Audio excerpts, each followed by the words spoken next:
Okay, good morning. So today I'm going to be working on black bean squash or black bean pumpkin tamale. And this is a variety from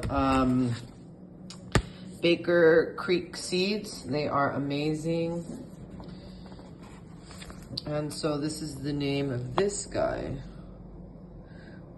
Guicoy from the sea pepo, so like a pepita, 100 days, a beautiful, dramatically ribbed squash of antiquity that has been prominently depicted in late Maya period art. It remains a delicious staple in its native region. Long vines produce flattened fruit appearing in tones ranging from green to deep yellow. The most delicious fruit is harvested when young and thin-skinned. However, it can be allowed to mature to a tasty and very ornamental pumpkin. The mature fruit averages just under 2 pounds apiece. This ancient variety is depicted in late Maya pottery and was featured on a major Maya archaeology website. So here's what the catalog says it should look like, and here it is. In true form, it's very attractive. And I know if you know anybody who lives down in Guatemala, and that these kinds of squashes are eaten when they're very young, and they may or may not need peeling. Usually they do. When they're very young, they don't, and they can be used in like guisados and things. But today I'm gonna make some tamales out of them. So I just cut it in half, and I'm going to take all the seeds out, of course, and I'm going to put them out to dry. And then I have 2 of them, so I may use one of the seeds for toasting and pureeing into the sauce. All right, that's where I'm at right now. Very nice. This was about let me feel. A little bit over a pound. I forgot to mention I'm also going to slightly salt this, and then I'm going to use filtered water for all of these. Start just cooking this, and then I'm going to add the filtered water to the bottom of this pan. Okay, I'm adding just a little oil in my hand because I can't hold the bottle and do this. So I'm just going to oil it. Just a little. Now you can certainly boil and steam these. But what I'm trying to do is really concentrate the flavors.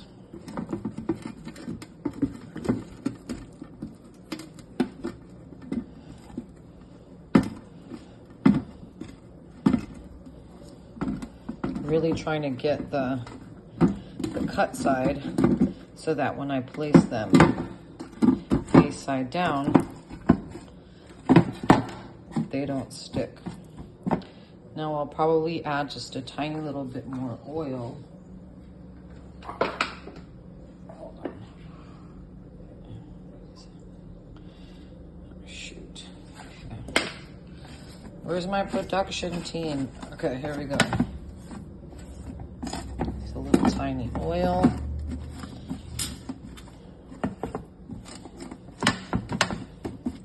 For good measure. That's looking good. There it is. Salted and oiled on both sides. You can use a neutral oil, like a nice light avocado oil, or a nice light extra virgin oil. You could use lard if you like, if it's available. Okay, so for the little pot of what we're calling the pulp that held the seeds together, I just put a tiny little bit of salt, and now I'm going to cover it. A little bit of water. Maybe to about half a cup of pulp, I would say I added a scant cup of water as well. So just want it to get juicy and tender. And then here are these guys, and you can see the water. Not a lot, just enough to sort of get the steaming process going. I'm gonna cover them tightly with 2 pieces of foil because my jelly roll pan is a little bit big. And then I'm going to put them in the oven. And I'm going to test them every about 45 minutes. I think it should take about an hour and a half. Okay, I'm bringing out my seeds to my seed drying station. Oops. Okay, so I just brought my seeds out while everything's cooking. These are just some bell peppers. And these are my seeds. I just put a little tiny bit of foil for no particular reason. And then I put these unbleached wax paper. And these are just some melon seeds, different kinds of melon. This is a watermelon seed. I know they look amazing. And then here are another kind of a squash. These are Kershaw. These are wonderful. Oh my gosh. And I do have some Kershaw already cut, just in case I don't have enough with the one that I'm using. The guicoi. Better look at up the thing. So that's it. I'm here in my small little garden. And these are some sweet pepper as well. So I've got my seed factory. These have been out here for about 2 days now, and every once in a while I'll just come. I'm no seed saving expert, so don't come to me looking for seed saving advice. My mother was the seed saving expert, so Mom, if you can hear me.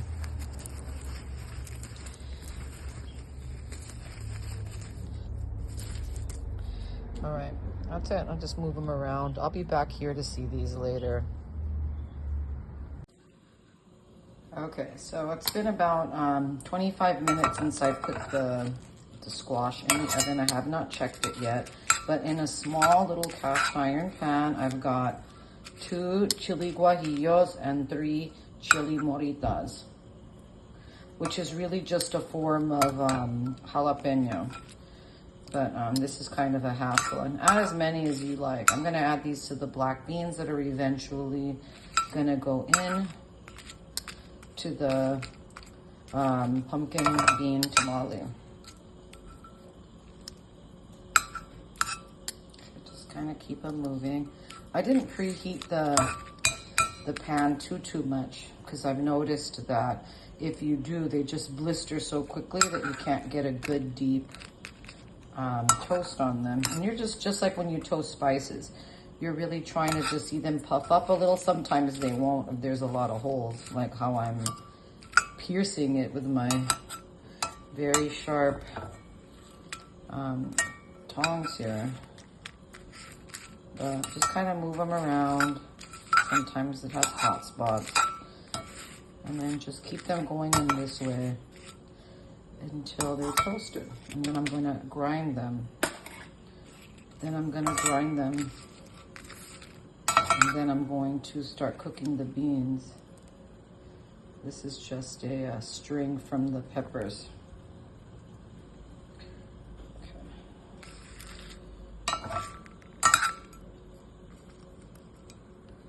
He's back. Hold on.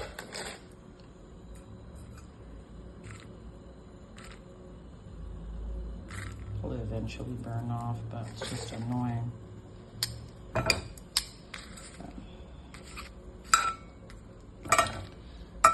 Okay, and that's it. I always like this part. Sometimes we feel like this is the part we just kind of want to get over, but life is short. Enjoy what you're doing while you're doing it. Put love into your food. Have good thoughts. Oh, that smells good. This little guy burning, he's like incense. All right, so that's that. I'm gonna keep doing this for a minute. So this is the first 45 minutes of me pulling out the pumpkin. Whew. steamy. Ooh, they're so beautiful.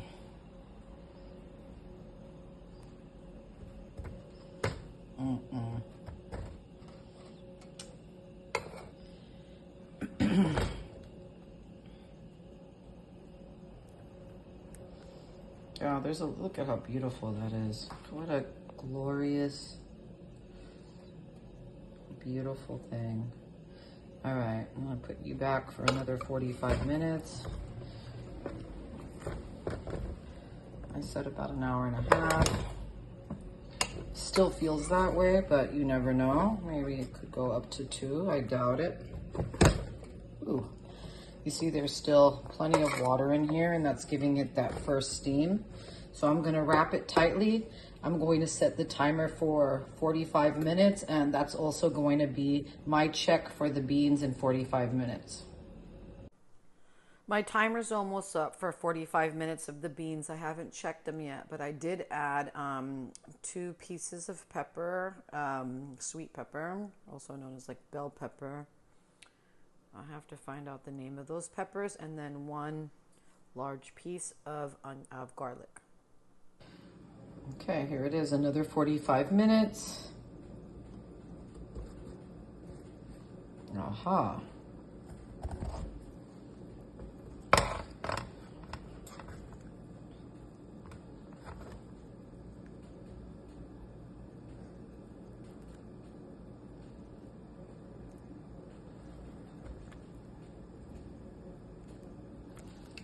I think I'm gonna put it in another half an hour.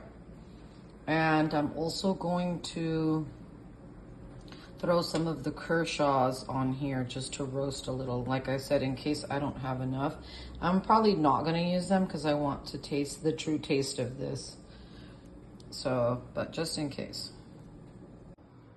Okay, I have these pre-cut, so I just kind of threw them on here. Here's the Kershaw melon, such a delicious Native American variety of melon. So sweet, really wonderful variety. You can get the seeds at Baker Creek and probably at Rare Seeds or Baker Creek. Just a wonderful, meaty, sweet variety. All right, I'm gonna cover this back up and I'm gonna put it back in the oven for 45 minutes. That's how it's looking. I'm still at 375 degrees Fahrenheit. Okay, here's the green striped Kershaw. Or is this the green striped Kershaw? I don't know what this guy is, but this is the guy I used. Oh well, hold on. So it says green striped Kershaw. I don't know why I'm calling it Kirsch. It's actually Kershaw. So it's a big white fruit with small green stripes, oblong, with crooked necks and bulbous bottoms. The large vines are vigorous and are good for the South, which I'm not in the South. Oh, I guess I kind of am. A Native American squash that has ancient history. Great for fall pumpkin sales. Yummy. It's a really delicious, I don't know, we're gonna call it, I gotta get to the controversy. This must be a squash, but its genus is C. mixta, as opposed to the C. pepita that we did earlier. All right, so that's it. The timer's going off, so this may be fake news. I may not be using the green striped Kershaw. I may be using this. So if anybody knows what this guy is, shout me out. You guys gotta get these seeds. The best seed company ever. Their new catalog is out. It's time to buy your seeds. Okay, so it's been 45 minutes. As a matter of fact, let me set my timer for, I just put the the squash back in the oven. I'm gonna set the timer for another 30 minutes. Okay, and then start. And I'm also gonna check the beans now, because these are gonna get blended as well. So I have to make sure that they're soft enough to blend. Okay, let's see.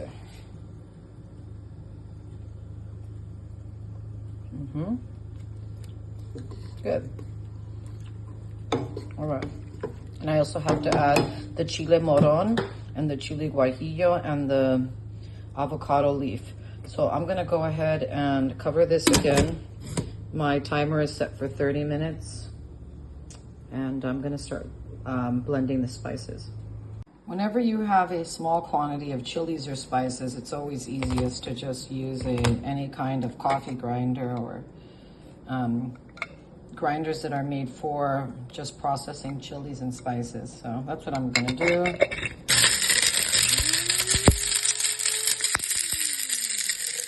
then I hold it, give it a shake.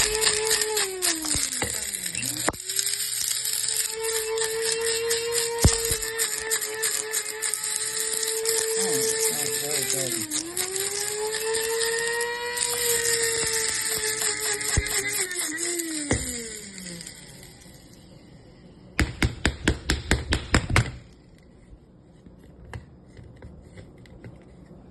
Hard to do with one hand. Okay, that's what it looks like. Ooh, it's gonna make me sneeze. So it looks great. I'm gonna give it just maybe, excuse me. I'm gonna give it one more pulse, and then that's gonna be that. Okay, that was it. I just took some of the spices that accumulated on the lid and just scraped them out and put them in here. I'm gonna cover it and just reserve it until I'm ready to blend the black beans with these spices. Okay, I'm also adding half a teaspoon each of baking soda and baking powder. And I'm putting it into this small strainer because oftentimes they have lumps, and that's undesirable. We just want to work them out with our fingers or the back of a spoon.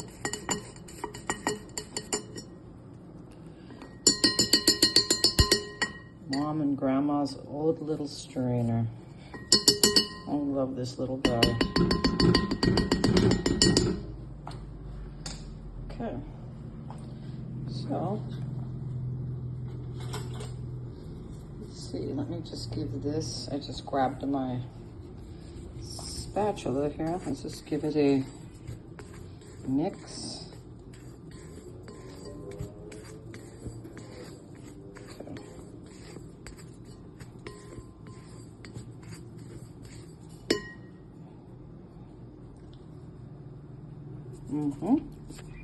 Oh, it tastes good.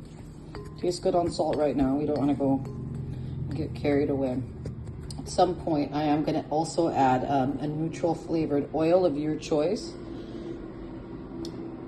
There's a lot of controversy surrounding vegetable oils and canola type oils and soy oils and peanut oils and the like.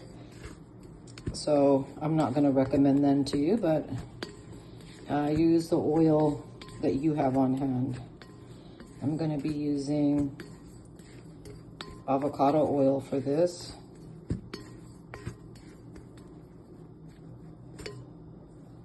So you use what suits you best at your level of comfort right now. Optimally, what would be really great is to use a very good quality pork fat, but I don't have it, and it's kind of hard to find it at my farmer's market right now, and there's a lot of issues getting really good quality sources of animal fats right now. So we'll do what we can. Okay, so I'm almost at a cup of pulp. I'm thinking I'm gonna get to a cup and a half.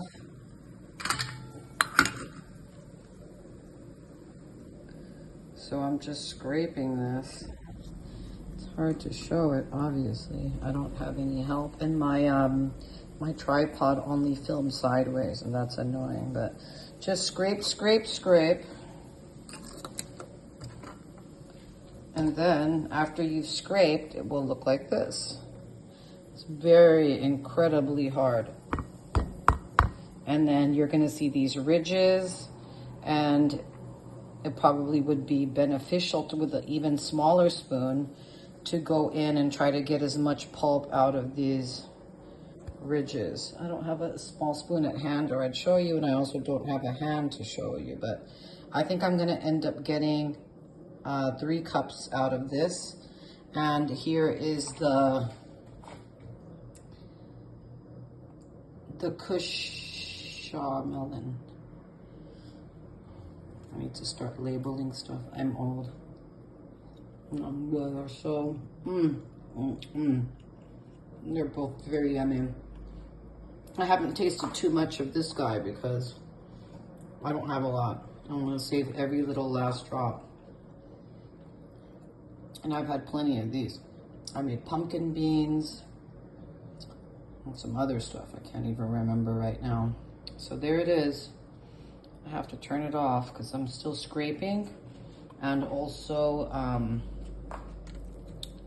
I have to get back to blending the beans, but I'll be back for that. So just scrape, scrape, scrape. You see that the flesh is beautiful.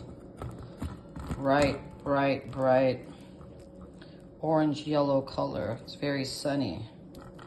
And then keep scraping, scraping, scraping. Like I said, this will be like a very hard shell when you're done. And then get a small spoon, scrape everything up, and hopefully we'll have, you know, now that I'm looking at it, it may be a cup and a half. I mean, two and a half cups.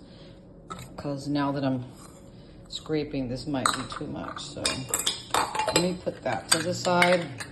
I'll take out my half cup measure, and I think that's gonna be more like it, but I'll update you on how much it produced. Okay, so I officially got 3 cups of puree. I'm gonna add them into my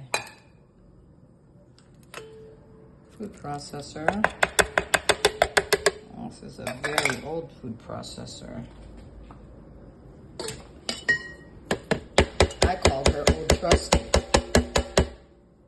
I use it when I puree green bananas and things.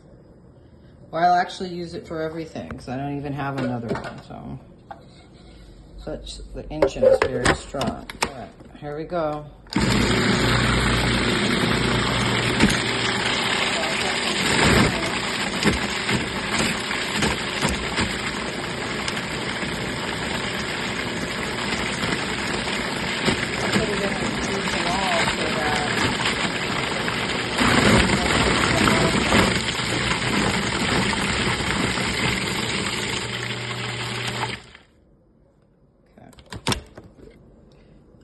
Now I have my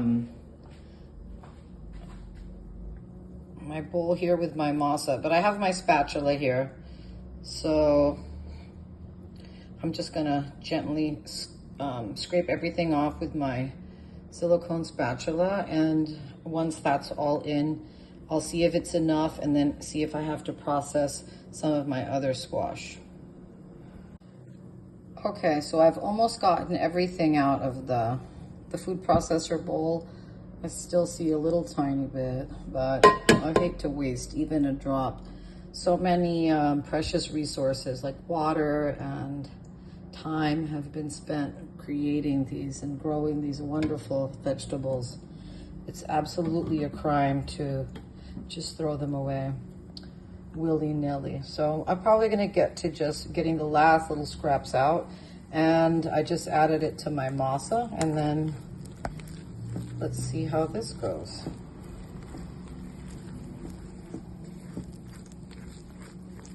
I make a lot of pasta and masa, so I can instantly feel that the moisture level is very, very good already.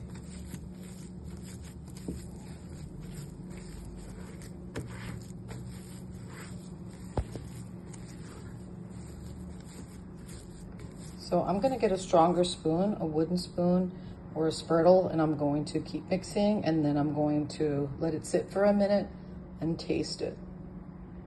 Okay, so I've worked this masa with the pumpkin, and it's moist, but it's still too hard and dry. So what I am going to do is I am going to add some more of the kusha squash. I'm going to blend it, and then I'm going to measure it, and I'm going to let you know how much I ultimately add. So just as a refresher, this is 3 cups of maseca, 3 cups of instant flour for tamales, or instant corn for tamales. I'll have to get into a whole nother conversation about how that works, but for now, that's the measurement. And then 3 cups of the gisao pumpkin, and then I'm going to add some other amount of the kusha squash. It's a Hopi variety, American Hopi variety, I believe. Yikes. And then I'm going to add that, and then I'm going to put a little bit of water into this jelly roll pan, because I have all these wonderful squash juices. So I have my kettle boiling, which is some filtered water, and that's my next step. Okay, here's my hot kettle.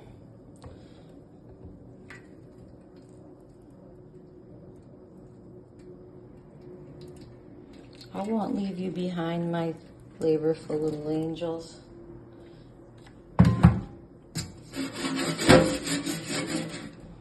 Okay, kind of let it sit. I'll get behind it with a spatula and make sure that every little drop of this gold is accounted for. But in the meantime, I'm going to start I just pureed this, and I'm going to add it to here. I haven't measured yet, so let me get to that. Okay, so I know that it's going to be, this is 2 cups. I know it's going to be 2 cups, in between a half and a quarter, just looking at what's left in my Cuisinart container, or whatever, blender container, whatever. I'm not going to just measure it again, because I could just know that it's going to be a 1/4 cup. So 2 1/4 cups of the kusha melon going in here. I'm going to scrape all this out, scrape the remainders of what's in my bowl here, and then I'm going to let it sit again. The thing about working with tamales is that you have to let the masa bloom, because it's dried corn, so it absorbs an incredible amount of moisture and seasoning. And if you don't let it bloom, you will 100% of the time get your seasonings wrong and the hydration wrong. So I'm just going to mix all this, let it go. At some point, I'm going to get back to my beans, which are still simmering. It's been about, I would say, 2 hours and 45 minutes.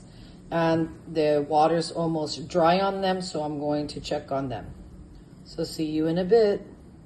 Okay, so I've just started to mix it, but this is it. My battery's running low, so I'm gonna go ahead and get this into a very homogeneous mixture, and then most likely I'm going to add the water that I previously got out. Hold on. Trying to not lose the phone and yet pour some of this water, because I don't want to do it off camera. Okay, this is a 1/2 cup of that water that I had in the jelly roll pan where I roasted the squash or the pumpkin. Okay, so this is 1 complete cup.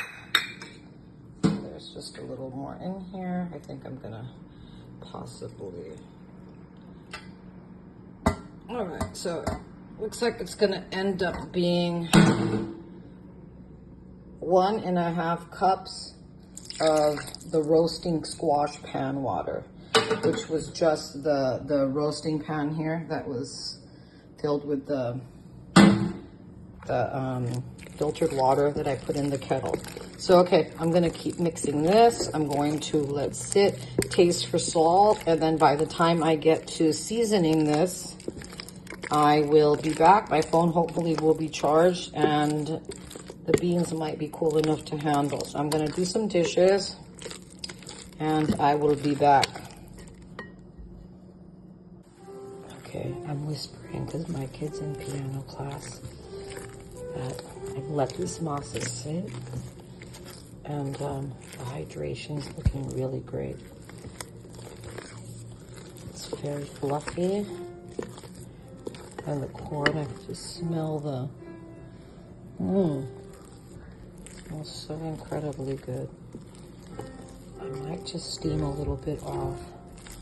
I'll wait for my husband to get home so he can get me a couple of banana leaves, or like one, so I can steam this and test the flavor. And then I'm gonna add the oil. So I don't know why it doesn't seem, I'm looking at it live and looking at the color, but it doesn't seem as yellow as it does. Oh well. All right. I'm gonna work on just continuing to stir this and letting it hydrate. I know this seems like a redundant process. Like, yeah, we get it. We're just gonna leave it here to hydrate. No, you don't get it. It needs lots of mixing, lots of love, lots of good thoughts, and lots of time. Good food takes time. And great food takes a lifetime. Okay, just tasted it, and I forgot that I was gonna add, these tamales generally require some kind of sugar. I do have some organic cane sugar, but because of the region and what it is, I think I'm gonna add just, let me see, what is this measure? What are you, measure? Okay, 1/4 cup.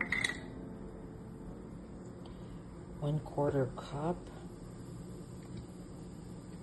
of agave nectar.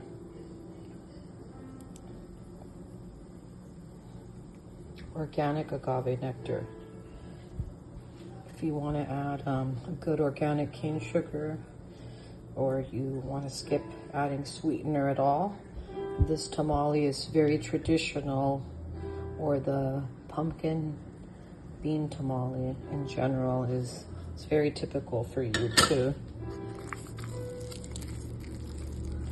have a sort of a more sweet flavor, but the pumpkin is incredibly sweet as it is. You know, I would say incredibly sweet, but it's certainly sweet enough. I have to keep mixing now, but I am going to grab a clean fork and just give it a taste. Tiny little taste.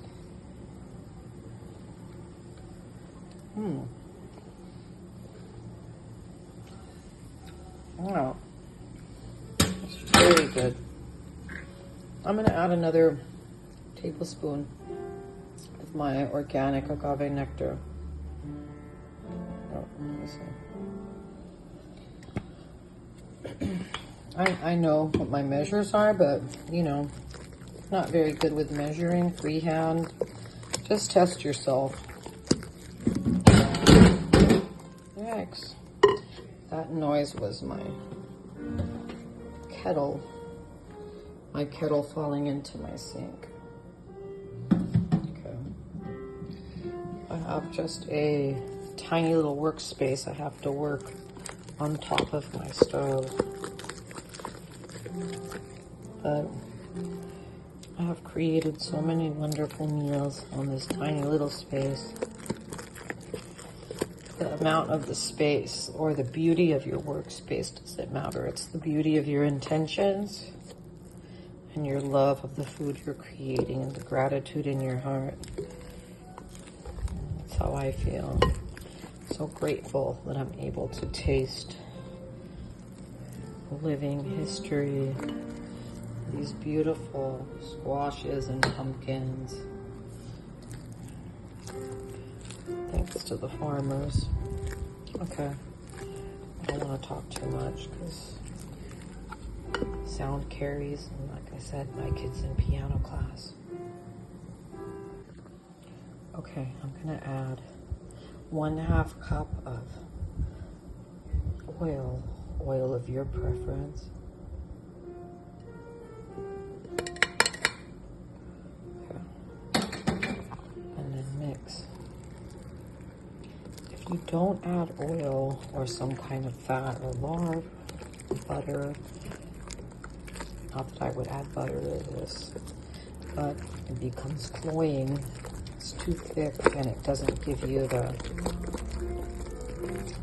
right texture, consistency.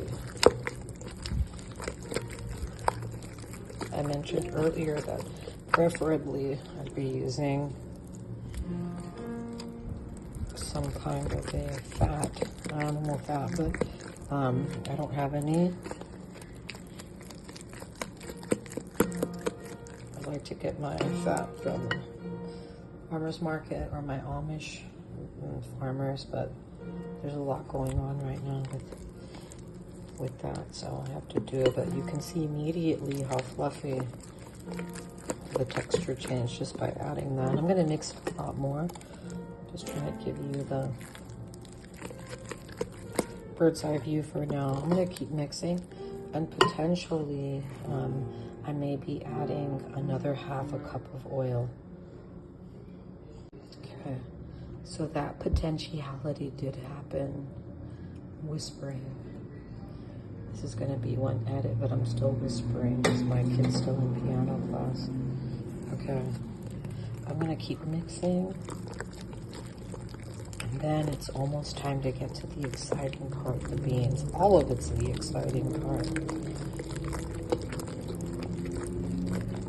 I'm thinking about possibly, and you know what, let me just do it now so I don't have to do another take. I think I'm gonna add just the tiniest little bit more, maybe 1 more tablespoon. Measure it. That's hard to measure and hold. So, agave syrup. Sweetness is already very, very delightful. But the thing about when you make tamales is that if it tastes correct at room temperature, once you cook it, the flavors are going to dull. So just knowing that the salt is really, really good.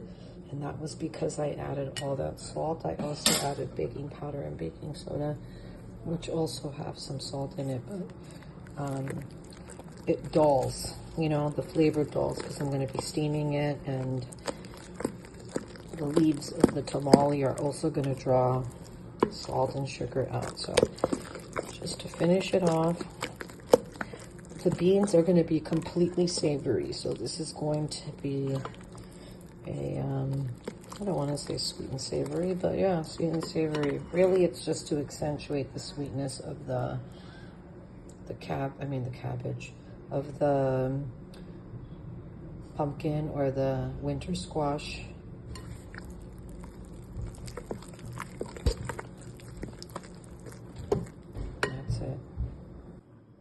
Okay, here's the black beans. You can see how much they reduced. I have been spinning them around. I'm going to be using a big ladle. I have my pot heating, but I wanted to show you how dry they are now. And they're still not salted. I'm going to wait until I add the avocado and everything. The avocado leaf and the morita peppers and the 2 guajillo peppers. And these like this bell pepper and a little bit of that garlic that I put in while it was boiling. Okay, so I just washed the Cuisinart, and then now I'm adding a little tiny bit fell out of here, but 1 tablespoon of the morita peppers, 2 small guajillas, and I'm going to add 1/2 teaspoon of salt. Again, this is completely unseasoned. And then I'm going to put the processor back again.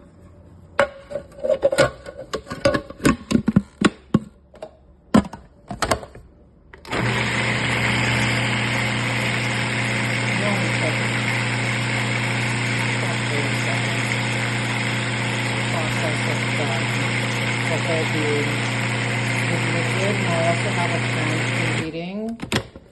I have a pan preheating so that I can just put it into the pan. Sorry about my bad camera work, but put it into the pan and keep, like, we would just say, like, refry it. It wasn't fried to begin with, but really concentrate some of this black bean paste.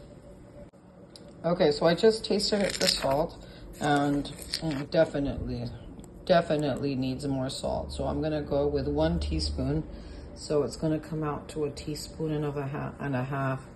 I'm not gonna add more to the main mix. I'm just going to make sure that it's enough here. Because if I add the same quantity to the next batch, it might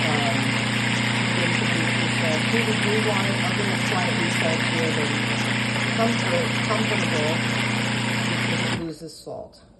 Just like I said about the sugar. All right, so now I'm going to take this off of the machine and take it to my pan that I have preheating with oil.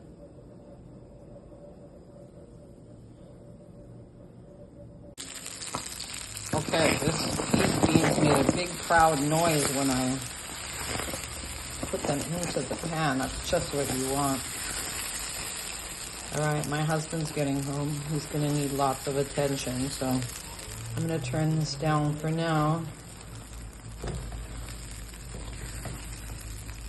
And then I'm gonna add the rest of the beans. Oh, the door just closed. Okay. Okay, so my husband just tasted this and said that it was spicy, but I'm gonna go with it. It needs that avocado flavor. I did not add more salt. So currently I have 2 tablespoons of my chili mixture with toasted and ground avocado leaves. You see it's nice and pureed, and I'm going to keep cooking it down. Boy, my all clads are older than, let's see, I'm sure that most of you guys and your grandchildren. Let's see, my daughter, I'm probably like 30 years old. I love my pots. If these pots could talk.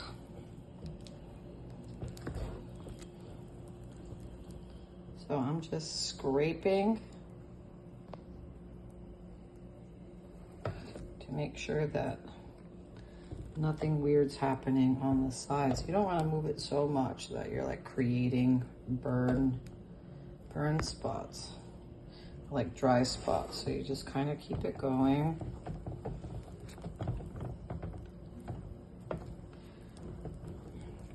I added about 2 tablespoons of oil to this before I put the beans in. And so far I have 1 tablespoon of salt. The light is not great. Okay, you have to be careful once it starts getting volcanic on you, like that thick. This is where it gets dangerous, when it starts breathing like that. It can start like spewing out. It's the vents. I just like to keep breaking those down. You gotta stir it, stir it, stir it, stir it. I may need to end up adding about another tablespoon of oil, and I may just add it now. The reason for that is that you want a a really nice paste. You don't want it to be granular. You sort of want it to have a nice smooth, just like why you might add bread to butter.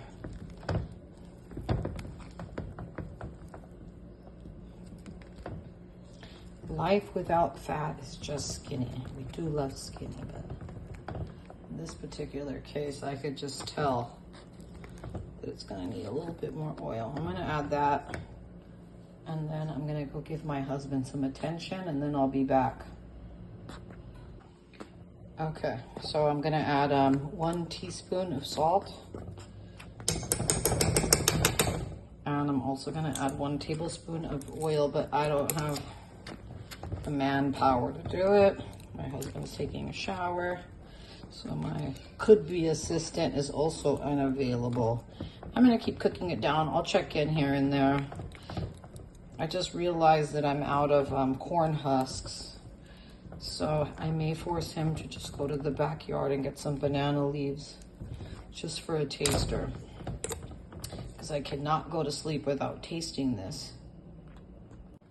Okay, so I did add 1 final tablespoon of oil, and I could see how the mixture is doing more of what I want, which is sort of pulling away in a more graceful way, not in such a dry way. It's fine, it's gonna be dry. Ultimately, we are looking for a very frosting-like texture, so it's not running. But look, I could just see, I have a lot of experience with this kind of thing, so I kind of know what I'm looking for. But add it or don't add it, it's really gonna be delicious regardless.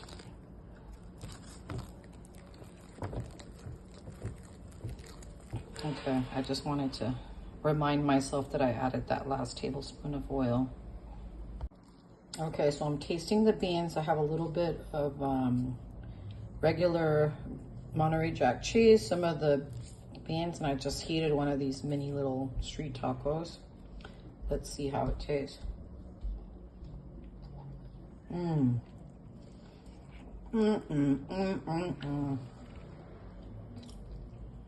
It's gonna be so good. Okay. I'm sure you don't want to hear me munching. That was yummy. Okay, I'm getting my water ready, and I'm adding a good heaping tablespoon of salt. I don't know how much water, it depends on what your steamer or whatever will hold. And it's somewhat irrelevant. Stir it around. All right, done. Start putting that on the heat. I'm going to start assembling the tamales. I've also cut some pieces of Monterey Jack cheese. I'm going to make some for my husband's din. All right, and that's it. God, my thing looks blurry. I got to clean my lens. Okay, so I've just roughly spread some masa. I'm not going to give proportions on this. It just depends on how much you want. That's very personal, but I just put about that much. And I also just dolloped on with a knife some black beans, and I'm just going to put a chunk of Monterey Jack cheese. Then I'm going to fold it up, put it in a steamer I already have going. This is about my third. Okay, it's time to put the tamales into the steamer. So here's the tamales, here's the steamer. I've already steamed some in here, so it will leak a tiny little bit. Oh, that's fine.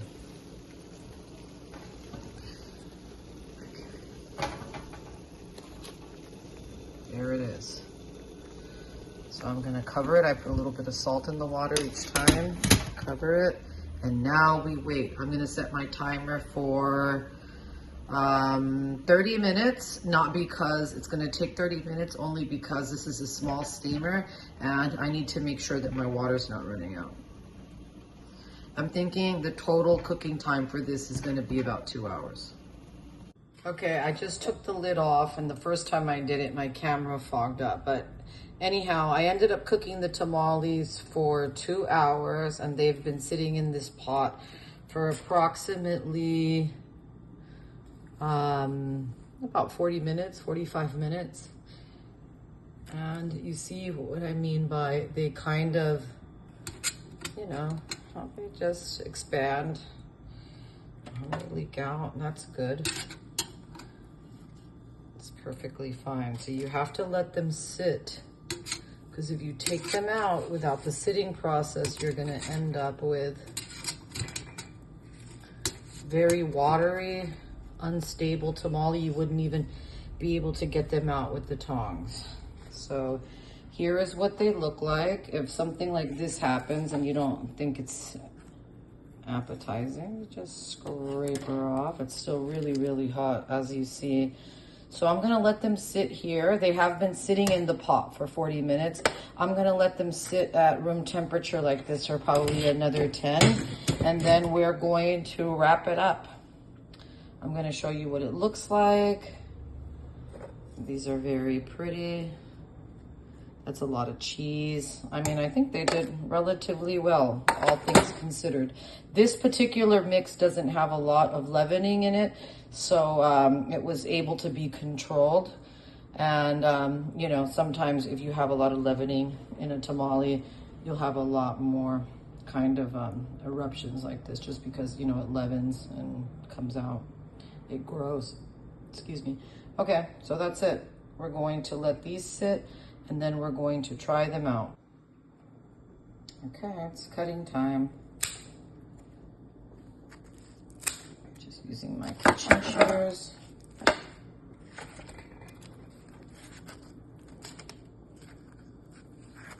There's so many beautiful ways to wrap tamales.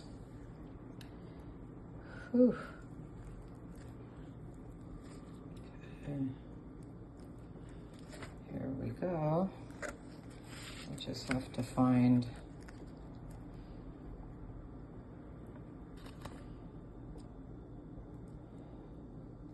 where it begins. Okay. You see that immediate clean pulling off. There's still going to be a little sticking, only because I put all that cheese, and I forgot a fork. So let me grab one of those.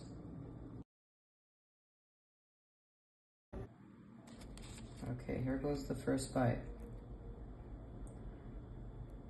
It's very cheesy. It's very soft right now. I had one earlier that I made last night for my husband's din, and the flavor is just so excellent. If you like a very moist tamale, thing about using squashes and pumpkins in your massas is that it really eliminates a lot of the need for moisture. Through oil, you still are going to need some kind of a fat. This is just a big cheese chunk. That's why I'm unable to kind of cut it with my fork. I'm sure I could if I gave it enough effort, but here it goes. Oh my God. Okay, well, that was beyond delicious. Like I said, these tamales really, really need time to come together. It's one of those things that just need time. You see, these are cooler edges. The inside has a lot of that filling, which keeps it a little bit more molten, but you can just see the cooler it gets, the more put together it is. And that's why resting your tamales, whenever you make them, any kind, it's very important to rest. But you could just see the moist texture of this. You see the cheese, very delicious, if I should say so myself, which I did.